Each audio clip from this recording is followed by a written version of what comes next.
Hello everyone, welcome to my next video on the topic tenses.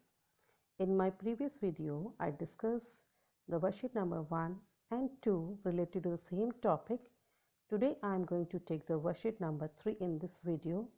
So let us see what the worksheet number 3 is all about. See, worksheet number 3 is about the non-action verbs. I think this is a new term for you all. Till now, we know that verbs they are the action words. अब तक हमें यही पता था कि verbs जो होते हैं वो action words होते हैं, ठीक है। लेकिन यहाँ पे तो नॉन एक्शन verbs है। अभी तो नई बात होगी हमारे लिए। चलो कोई बात नहीं, इसको भी सीखेंगे हम लोग। देखते हैं नॉन एक्शन verbs क्या होते हैं। आपकी बुक में बहुत क्लियरली आपको दिया हुआ है नीचे नॉन एक्शन verbs, ठीक है। So what are non action verbs? Verbs that do not describe an action. Non-action verbs वो verbs होते हैं जो किसी एक्शन को डिस्क्राइब ना करें। ये वो वर्ड्स होते हैं जिनसे हमें किसी काम के होने का पता नहीं चलता, ठीक है। तो वो होते हैं, एक तो पॉइंट ये होता है कि वो होते हैं नॉन एक्शन वर्ब्स। दूसरी बात इसके बारे में क्या है कि they are not used in the continuous tense. अब जो नॉन एक्शन वर्ब्स होते हैं उनको कॉन्टिन्यूस टेंस में यूज़ नहीं किया जाता, और अगर किया जाता है तो बहुत रेयरली किया जाता है, ठीक है। तो हमने क्या सीखा नॉन एक्शन वर्ब्स के बारे में? दो बातें सीखी हमने। एक, वर्ब्स जो होती हैं they do not describe an action. Non action verbs action को डिस्क्राइब नहीं करती। दूसरी बात, they are not used in the continuous tense, ठीक है। तो दो पॉइंट हमने याद रखने नॉन एक्शन वर्ब के लिए। पहली बात, they do not describe an action. दूसरी बात, they are not used in the continuous tense. Okay, clear. चलो इस बात को थोड़ा और समझते हैं। नीचे आपको एग्जाम्पल दिया हुआ है, वो एग्जाम्पल देखो क्या है। दिस सूप इज टेस्टिंग सोर। ओके, ये सूप जो है इट इज सोर। अब ये सेंटेंस देखो, ये हमारा कॉन्टिन्यूस टेंस सेंटेंस है। कॉन्टिन्यूस टेंस कैसे पता लग गया हमें? क्योंकि इसके अंदर हेल्पिंग वर्ब लगा हुआ है और वर्ब की आईएनजी फॉर्म है, ठीक है। ये सेंटेंस हो गया हमारा प्रेजेंट कॉन्टिन्यूस टेंस का। अब मैं एक बार आपको बता दूं कि प्रेजेंट कॉन्टिन्यूस टेंस की फॉर्मेशन क्या होती है, ठीक है। प्रेजेंट कॉन्टिन्यूस में सबसे पहले सब्जेक्ट आता है हमारा, उसके बाद हेल्पिंग वर्ब आता है। कोई भी एक हेल्पिंग वर्ब, या तो उसके अंदर इज़ होगा, या उसके अंदर एम होगा, या उसके अंदर आर होगा, ठीक है। इज़ हम लोग सिंगुलर के लिए लगाते हैं, एम आई के साथ लगता है, और आर प्लूरल के साथ, ठीक है। तो पहले सब्जेक्ट आया, फिर हेल्पिंग वर्ब, तीनों में से कोई एक आया। उसके बाद हमारी आती है वर्ब की फर्स्ट फॉर्म, उसके साथ हम ऐड करते हैं आईएनजी, और उसके साथ हम लोग उसके बाद क्या करते हैं, ऑब्जेक्ट आता है, ठीक है। तो ये थी हमारी फॉर्मेशन प्रेजेंट कॉन्टिन्यूस टेंस की, ठीक। तो चलो ये सेंटेंस से हमें क्या पता लगा? ये सेंटेंस जो था हमारा कॉन्टिन्यूस टेंस का है, ठीक है। तो जो कंडीशन है नॉन एक्शन वर्ब की, तो यहाँ पे फुलफिल ही नहीं हो रही, क्योंकि यहाँ तो कॉन्टिन्यूस टेंस है और नॉन एक्शन वर्ब्स वाले में कॉन्टिन्यूस टेंस होता ही नहीं है, ठीक है। तो एक कंडीशन क्या हमारी गलत होगी यहाँ पे। दूसरा, verbs they do not describe an action, और वर्ब्स जो हैं एक्शन को डिस्क्राइब नहीं करते, लेकिन यहाँ तो एक्शन हो रहा है, तो इसलिए ये सेंटेंस में वो जो वर्ब है वो नॉन एक्शन वर्ब नहीं है, इसीलिए इसके सामने क्रॉस लगा हुआ है, ठीक है। अब सेकेंड सेंटेंस देखो, दिस सूप टेस्ट सोर। इसमें सूप जो है हमारा सब्जेक्ट हो गया है, टेस्ट हमारा वर्ब हो गया है, सोर हमारा ऑब्जेक्ट हो गया है।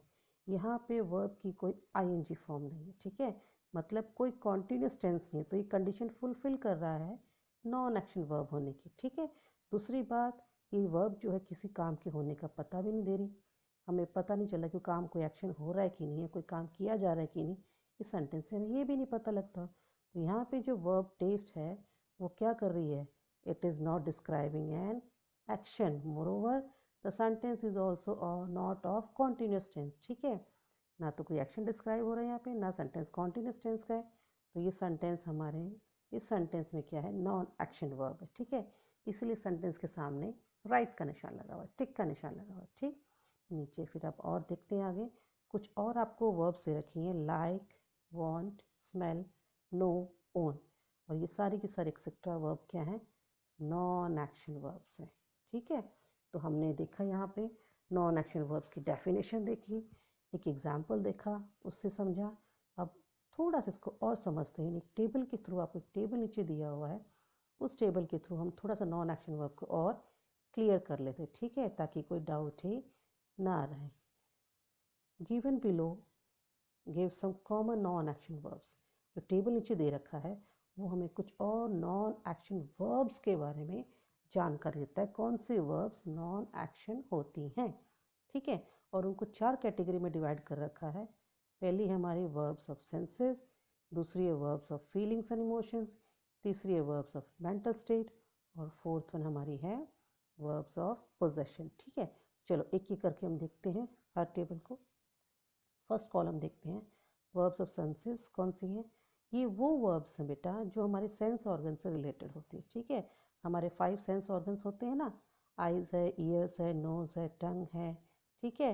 और हमारे जो 5 ऑर्गन जो होते हैं उनसे हम लोग आई से क्या करते हैं, सी करते हैं, देखते हैं, ठीक है। ईयर्स ईयर्स जो हमारे कान जो होते हैं उनसे हम क्या करते हैं, हीयर करते हैं, ठीक है। टंग से हम क्या करते हैं, टेस्ट करते हैं, ठीक है। नोज से हम क्या करते हैं, स्मेल करते हैं, ठीक है। तो ये वर्ब्स हो गए हमारी सेंस ऑर्गन से रिलेटेड है, इसलिए इनको हम वर्ब्स ऑफ सेंसेस कहते हैं, ठीक है। चलो अब नेक्स्ट कॉलम की तरफ मूव करते हैं। नेक्स्ट कॉलम जो हमारा है verbs of feelings and emotion है, ठीक है। ये सारी वो वर्ब्स हैं जो हमारी फीलिंग्स को बताती हैं, हमारी इमोशंस को बताती हैं। अब वो वर्ब्स कौन कौन सी हैं, like, love, hate, feel, want, desire, fear, respect, ये सारी वर्ब्स जो है हमारी फीलिंग्स को एक्सप्रेस करती है। जैसे आई लाइक दिस ड्रेस, मुझे ड्रेस पसंद है, तो मैंने अपनी फीलिंग्स एक्सप्रेस की, मैं अपनी भावना मैंने एक्सप्रेस की कि मैं कैसा महसूस कर रही हूँ, ठीक है। तो हमने यहाँ पे लाइक वर्ड यूज़ कर दिया, ओके। चलो ये समझ में आया। अब देखते हैं थर्ड कॉलम। थर्ड कॉलम हमारा है वर्ब्स ऑफ मेंटल स्टेट्स, ठीक है। जो वर्ब्स हमारी मेंटल स्टेट को डिस्क्राइब करें वो वर्ब्स कौन सी होती हैं, know, understand, agree, disagree, believe, doubt, trust, think, suppose, remember. मतलब हम दिमागी तौर पे सोचते हैं और फिर कोई बात बताते हैं तो उन बातों को बताने के लिए हम इन वर्ब्स का यूज़ कर सकते हैं, ठीक है। चलो लास्ट कॉलम इसका रह गया हमारा, लास्ट कॉलम और देख लेते हैं। इसको क्यों छोड़ना, वर्ब्स ऑफ पोजेशन। वो वर्ड्स कौन सी हैं पोजेशन वाली, ओन, पोजेस, बिलोंग, कंटेन, ठीक है। कोई चीज़ में क्या है या किसके पास क्या है, उन वर्ड्स को जो डिस्क्राइब करती हैं वो वर्ब्स ऑफ पोजेशन होती है। जैसे आई ओन अ बिग हाउस, मेरे पास बड़ा घर है, ठीक है। तो ओन यहाँ पे क्या होगा, पोजेशन के लिए होगा, ठीक है। The box contain a lot of books, ठीक है। तो उस बॉक्स के अंदर क्या है, बहुत सारी बुक्स हैं। तो यहाँ पे मैंने कंटेन के लिए आपको एक सेंटेंस बना के भी दिया, ठीक है। चलो आई होप समझ में आ गया उस टेबल से भी हमें अब नॉन एक्शन वर्ब्स और डिस्क्राइब हो गई, हमें और ज़्यादा हमें एक्सप्लेन हो गई हैं, ठीक है। हाँ पे हमने डेफिनेशन पढ़ी थी कि नॉन एक्शन वर्ब्स क्या होती हैं। अब चलो इसकी हम एक्सरसाइज करते हैं। अभी हमें एक्सरसाइज दे रखी है नॉन एक्शन वर्ब से रिलेटेड, ठीक है। एक्सरसाइज क्या है, read the sentences given below and take the grammatically correct ones. आपको सेंटेंसेस दिए हुए हैं, उनमें से 2 में से एक सेंटेंस जो है ग्रामेटिकली करेक्ट है उसके आगे अपने अपने राइट का निशान लगाना है, ठीक है। और दूसरा जो रॉन्ग होगा उसके आगे क्रॉस लगाना है, ठीक। तो सबसे पहले हम क्या देखेंगे, जो सेंटेंस में कॉन्टिन्यूस टेंस है वो पहले से ही हमारा रॉन्ग हो जाएगा, और जहाँ पे कोई एक्शन डिस्क्राइब हो रहा है वो भी रॉन्ग हो जाएगा। जिस सेंटेंस में कॉन्टिन्यूस टेंस नहीं होगा और जहाँ पे किसी एक्शन के होने का हमें पता भी नहीं चल रहा होगा, वो सारे सेंटेंस हमारे ग्रामेटिकली यहाँ पे करेक्ट होंगे। उनमें वर्ब जो है वो नॉन एक्शन वर्ब होगी, ठीक है।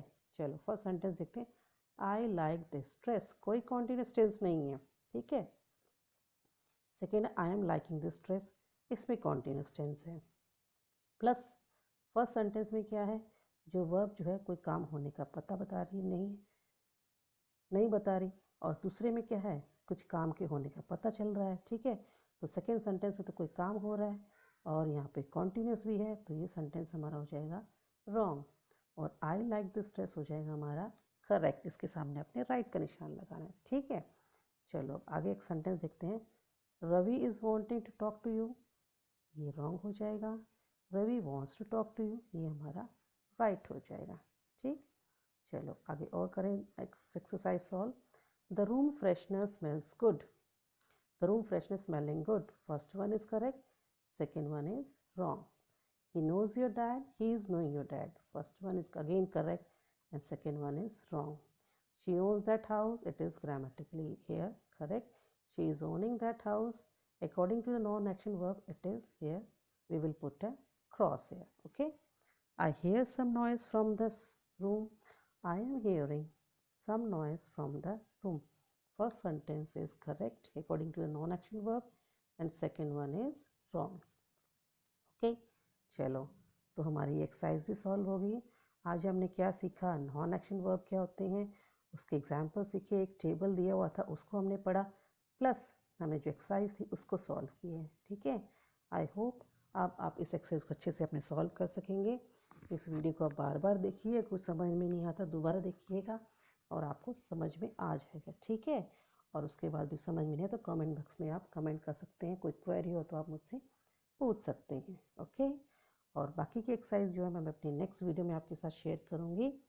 वीडियो अगर आपको पसंद आई तो इसको लाइक कीजिएगा, शेयर कीजिएगा, और अगर आपने अभी तक मेरा चैनल सब्सक्राइब नहीं किया तो उसको सब्सक्राइब ज़रूर कीजिएगा, बेल आइकन को प्रेस कीजिएगा ताकि जब भी मैं अपना नेक्स्ट वीडियो डालूँ आपके पास नोटिफिकेशन पहुँच जाए। Okay okay, it's goodbye from me, stay safe, stay healthy and be in touch with mine. Keep watching my YouTube channel and learn a lot in this pandemic. Okay, goodbye.